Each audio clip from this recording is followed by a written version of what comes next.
Good morning all. So in this class we will see our most important concept on this matrix, that is elementary transformation. Means if you know these elementary transformations, how to apply the elementary transformations, then only we can solve the examples. Okay. So this is very important, how to apply the elementary transformations. So there are three types of elementary transformations. See, first in general we can see what is elementary transformation. Next we can see what is elementary row transformation. Next elementary column transformation. So first let us see what is elementary transformation of a matrix. Okay. So there are three types of elementary transformations. First, the interchange of any row or column. The interchange of any row or column. I will give the example. Okay. Suppose if you are having matrix A is equal to 1, 2, 3, 0, 1, 2, minus 1, 3, 4. Suppose if this is the given matrix A. Okay. What they said? The interchange of any row or column. The interchange of any row or column. So we got this is our first row, this is second row R2, this is third row R3. This is first column C1, this is second column C2, this is the third column C3. Okay. So we can change R1 interchange with R2. R1 interchange with R2. Then your matrix becomes A is equal to, see, R1 interchanging with R2 means this R2 becomes your first row and this R1 becomes your second row by applying this transformation, that is R1 interchange with R2. So we will get 0, 1, 2, 1, 2, 3, third row as it is. Third row as it is, because only we are interchanging first and second row. So this is nothing but interchange of any row or column. Similarly, you can interchange any two columns. If you want, you can interchange C1 interchange with C3. Then this column becomes your first column. This is the third column. Okay. Or C1 interchange with C2 or C2 interchange with C3. That is the interchange of any two columns. Okay. So this is the first transformation. Interchanging any two rows or any two columns. Either you can interchange row or you can interchange column. We have second is the multiplication of a row or column by any non-zero scalar. The multiplication of a row or column by any non-zero scalar. Non-zero scalar means it is a constant term or number. Simply you can say it is a number. Okay. So what they said, multiplication of row or column. Suppose here we have first row R1. Then we can write down R1 as R1 into 1 by 4. Let us take R1 interchange with R1 into 1 by 4. So this is a non-zero scalar. Either 1 by 4 or simply if you want you can multiply 4, any number. Any number. Then this is called non-zero scalar. So here we change our R1 as R1 into 4. Then your matrix A is nothing but we have to multiply this number 4 to the first row. Because only here we change R1 to R1 into 4. So we have to multiply this 4 to the first row. So 4 into 1, 4. 4 to the 8. 4 is the 12. Okay. Then other two rows as it is. 0, 1, 2, minus 1, 3, 4. Okay. So this is nothing but multiplication of any row or column by non-zero scalar. Okay. If you want, you can interchange R2. Not interchange. R2. We can write R2 changes with. See, there is a difference between these notations. This is nothing but R1 changes with. If you are having arrow bar on both sides, then it nothing but interchanging. Okay. But here we have one side arrow. So R1 changes to R1 into 4. Okay. Or if you want interchange R3. R3 changes to R3 into 1 by 2. Then you will get minus 1 by 2, 3 by 2, 4 by 2 like that. Okay. Or we can interchange columns also. Okay. Change the columns C2. C2 changes to C2 into 2. Then it is 2 to the 4. Here 2. 2 into 3, that is 6. Then your second column will change. Okay. Like that, the multiplication of a row or column by any non-zero scalar. Meaning of this is like this.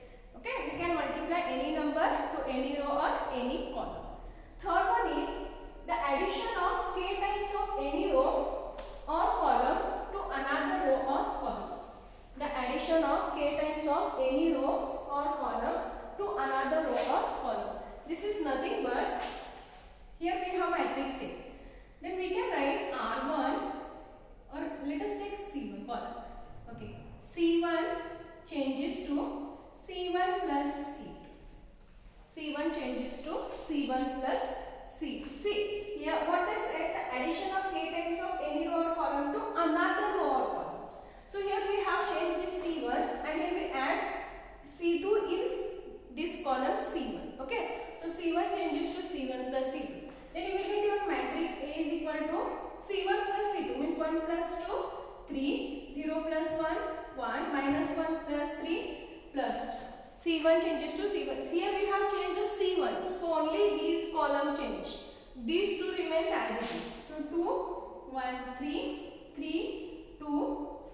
So this is the matrix obtained by applying this transformation. Okay. So this is nothing but the addition of k times of any row or column to the another row or column. Okay. So here, or if you want, we can change anything. C1 changes to either if you want write down C1 changes to C1 plus 2C2. By combining these two, we can apply this. C1 changes to C1 plus 2C2. Then you will get 2C2 plus C1. Okay, we want 2C2 plus C1. So first C1 is 1 plus 2 into 2 4. So 4 plus 1 5. We will get this is 5. Okay, next see. C1 is 0 plus 2 into C2 is 1. So 2 into 1 is 2. 0 plus 4 2 is 2. Next here we have minus 1. So C1 is minus 1 plus 2 into C2 is 3. So 3 into C2 is 6. 6 minus 1 we will get 5. And we have to take the corresponding values. Okay. If this is your C1 then this is your C2. If this is C1 this is C2. This is C1 this is C2. Like for rows also. If this is your R2 this is your R3. If this is R2 this is R3. This is R2 this is R3. Okay. Corresponding values. So this is nothing but the addition of k times of any row or column to another row or column. So this is the elementary transformation of a matrix. Next we have the elementary row transformation. The elementary row transformation of a matrix means there is no difference, only here we will get the interchange of any two rows. The interchange of any two rows. Okay, that is, see, already I have explained by taking both the row as well as column. Okay, but only difference is if they ask the elementary row transformation, then the definition is the interchange of any two rows, the multiplication of a row, by any non-zero scalar, and the addition of k times of any row to another row. Addition of k times of any row to another row means we can apply these two property only for the rows. Then that is nothing but the elementary row transformation. Okay. So interchanging of any row to rows means either we can interchange R1, R2, R2, R3, R1, R3, any two rows. Similarly, we can multiply any non-zero scalar to any one of the row, either first, second, third. As I said, R2 changes to R2 into 2. Okay. R3 changes to R3 into 4. Like that. Similarly, the addition of k times of any row to another row means we can apply R1 changes to R1 plus R3, or R1 changes to, or we can change second row, third row, any row, or R2 changes to R2 plus 2 R3, like that. Okay. So this is the third case, the addition of k times of any row to the another row. So this is the elementary row transformation. Similarly, we can write the elementary column transformation. Elementary column transformation is here only in case of row you will get the column, the interchange of any columns. Next, the multiplication of a row, the multiplication of a column by any non-zero scalar. Okay, the multiplication of a column by any non-zero scalar. The addition of a k times of any column to another column. See, definitions are same. Only in the row transformation we have to apply for the rows only. In the column transformation we have to apply for the columns only. So here we can apply C1 interchange with C2, C2 interchange with C3, or C1 changes to second, C1 changes to C1 to C2, 2C1, C1, C1 changes to 2C1, that is the second case. Third case we can apply C1 changes to C1 plus C2, or C2 changes to C2 plus 2C1, like that. Any operation, but only for the columns. Then it is nothing but the elementary column transformation. So this is about the elementary transformation. So using these transformations, we can solve the examples. Okay, so these transformations are very important. So next we have definition of elementary row matrix. Elementary row matrix. Elementary row matrix. Okay, so what is meant by elementary row matrix? It is a matrix which is obtained. Elementary row matrix, it is a matrix which is obtained by the application of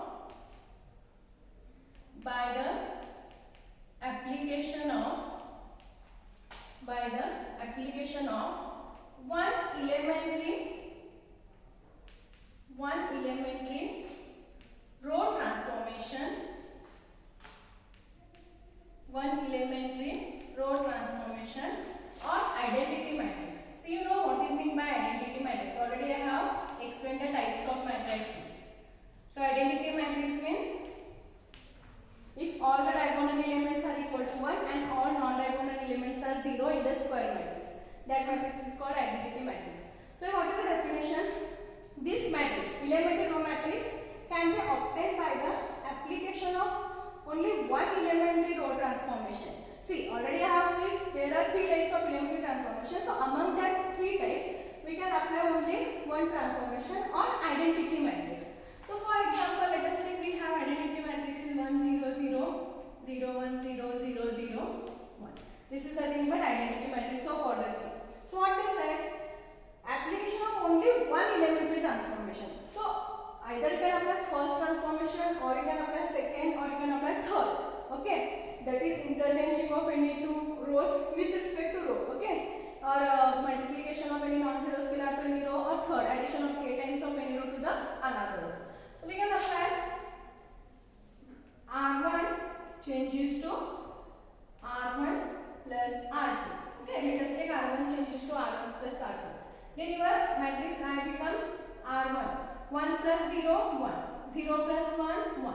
0 plus 0, 0. Other two rows as it is. We have changed the only first row. Other two rows as it is. So this matrix is called elementary row matrix. Why? Because on this matrix we applied only one elementary row transformation. Either first, second or third, but only one. Therefore this matrix is called elementary row matrix. Okay. So a matrix which is obtained by the application of one elementary row transformation on identity matrix, that matrix is called elementary row matrix. Similarly, we have elementary column matrix. Elementary column matrix. Elementary column matrix. Okay. So same definition. This matrix is also obtained by the application of only one elementary column transformation here. Instead of row transformation, column transformation, again on the identity matrix only. Okay. So this matrix is also obtained by the application of only one elementary column transformation on the identity matrix. Let us take I is equal to 1 0 0 0 1 0 0 0 1. Okay. Column transformation we have to apply. So let us take C1 changes, or take C2 changes to 2C2. C2 changes to 2C2. Then your I is nothing but 1 0 0. First column as it is. Second, 2 into 0 0. 2 into 1 2. 0 into 2 0. Third column as it is. So only second column changes. Okay. So this matrix is called elementary column matrix. Both the definitions are same. In the row, elementary row matrix, we have to apply only one elementary row transformation. In this matrix, we have to apply only one elementary column transformation on the identity matrix. Okay. So that is the definitions of elementary row matrix and elementary column matrix. So we have next, using these two definitions, we have to define what is elementary matrix. What is elementary matrix. Okay. So we know that elementary row matrix, we know that elementary column matrix. So what is elementary matrix then? It is a matrix which is obtained by the application of finite numbers of elementary transformations. Finite number of elementary transformations. Either it can be row transformation or column transformation. There is a no difference. You can apply the row transformation also. You can apply the column transformation also. But there are finite numbers. Means you can apply 1, 2, 3, 4 any numbers. Okay. On identity matrix. On again identity matrix. Okay, finite numbers means we can count them. So let us take I is equal to 1 0 0 0 1 0 0 0 1. So either we can apply row, we can apply column, any transformations. Okay. So let us say C1 changes to C1 plus C2. So we will get I is equal to C1 plus C2, 1 plus 0 1, 0 plus 1 1, 0 plus 0 0. Other two columns as it is. Next take C2 changes to, or C3 changes to 2C3, or C3 changes to 3C3. Then you will get I is nothing but first column as it is, second is 0 1 0, third 3 into 0 0, 3 into 0 0, 3 into 1 3. Okay, so this matrix we can call this matrix is the elementary matrix, because here we applied two number of elementary transformation. This is first, this is second. Okay, so this is about elementary matrix. So these all about elementary transformations, elementary row transformations, elementary column transformations. Okay, so these are the basic things. Depend on these we can solve the examples. So before that, you have to know what is rank of a matrix and how to find the rank of a matrix. See, if they ask the definition for 2 marks, define rank of a matrix, then please write down the definition whatever I will give. The number R is called rank of a matrix A. The number R is called the rank of a given matrix A if first condition there exists at least one minor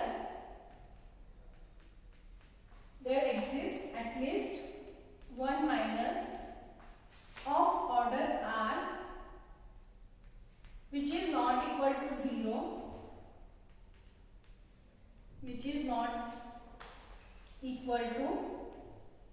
0, and second, all other minors of order R plus 1 which is equal to 0. All other minors of R plus 1 which is equal to 0. If it satisfies these two conditions, then that R is called the rank of a matrix, given matrix A. Okay. See, this is only for the definition. Already I have told what is minor. Okay. In the starting only what is the minor, how to find the minor of order 1, minor of order 2. It is the corresponding determinant of a sub-matrix. Of a given matrix. Okay. Then minor of order 1, minor of order 2. I have given the example also minor of order 3. Right. So the number R is called rank of a matrix if there exists at least one minor of order R and all other minors of order R plus 1 is equal to 0. Okay, don't get confused with this definition. Suppose if they ask the question define rank of a matrix, then write down this definition for 2 marks. Write down this definition. But we can't use this definition to find the rank of a matrix. It is not possible. Okay, so there is one more definition. Using that definition, we can find the rank of a matrix. Okay. So for that, first we have to know what is Euclidean form of a matrix. Euclidean form of a matrix. Or if matrix A is given, how to reduce this matrix into the Euclidean form. Okay. So what is Euclidean form means? In the given matrix, if all diagonal elements are 1, if this, suppose if this is the matrix of order 3, all diagonal elements are 1, and below the diagonal elements, all elements should be 0. Below the diagonal elements, all elements should be 0. Okay. In the given matrix, how to reduce the given matrix in the Euclidean form? Make all the diagonal elements are equal to 1. That is the first condition. Okay, using the transformation R1, R2, R3 or C1, C2, C3. Make all the elements are equal to 1. All the diagonal elements are equal to 1. And try to make below the diagonal elements. So this is our first diagonal element. So below this diagonal element is these two elements. This is the second diagonal element. Below this diagonal element means this element. So make these three elements are equal to 0. Okay, then the total number of non-zero rows means this is non-zero row. We can call this is non-zero row. This is also we can call non-zero row. When we say this is a 0 row, if all the elements are 0, if all the elements are 0 in the row, then that is the 0 row. Okay. So the numbers of non-zero rows of this matrix is the rank of a matrix, and it is denoted by row of A. Okay. Total number of non-zero rows in the Euclidean form of a matrix. Okay. In the Euclidean form of a matrix is called rank of a matrix. Okay. So here we have, suppose after reducing this, if you are getting 1 0 row, then only count non-zero rows. So this is first non-zero row, this is the second non-zero row. So there are only 2 non-zero rows. So we can write down rank of a matrix A is equal to 2. Suppose if you are having 1 here, if you are having 1 here, okay, then we can write the rank of a matrix A is 3, because there are 3 non-zero rows. This is 1, this is 1, this is 1. This is also non-zero rows. Okay. So rank of a matrix A is equal to 3. So before to write rank of a matrix, first we have to know how to reduce the given matrix into the Euclidean form. So first make all the diagonal elements are equal to 1. Then make these below the diagonal elements, all elements are 0. Okay. Then the non-zero rows in that this matrix is nothing but rank of a matrix. Okay. I will give examples. Let us take the matrix A is equal to 1 1 2 0 0 1 3 minus 4 0 0 1 5 0 0 0 0. Okay. See, this is the matrix. It is in the Euclidean form. Why? Because see, all the diagonal elements are 1. Okay. If you are having one diagonal element is 0, there is no problem. But if you are having numbers, we want it is 1 only. And below the diagonal elements, these elements are 0. See, this is one element. Below this, these elements are 0. Below this, these elements are 0. Below this element is 0. So it is in the Euclidean form. Already it is in the Euclidean form. The rank of this matrix is, count the total number of non-zero rows. So this is the first row, this is second, this is third. See, this is the 0 row because all elements are 0. So we want only non-zero rows. So 1, 2, 3. So rank of this matrix A is 3. Rank of this matrix A is 3. Suppose if there is at least one element present here, then also we can call it is the non-zero row. So it is 4. So rank of matrix is 4. But here we have 0. So rank of a matrix A is 3. Okay. So this is about rank of a matrix Euclidean form. So in the next class we will find if any matrix is given, then they can ask the question like find the rank of a given matrix. Find the rank of a given matrix A is equal to 1 2 3 2 4 1 minus 1 0 2 like this. Okay. Then we have to first reduce this matrix into the Euclidean form by applying the transformations. We have to make this is 1, this is 1, this is 1 and these 3 elements are 0. Okay, then count the non-zero rows, then write down that is your rank of a matrix. So we can solve the examples in the next.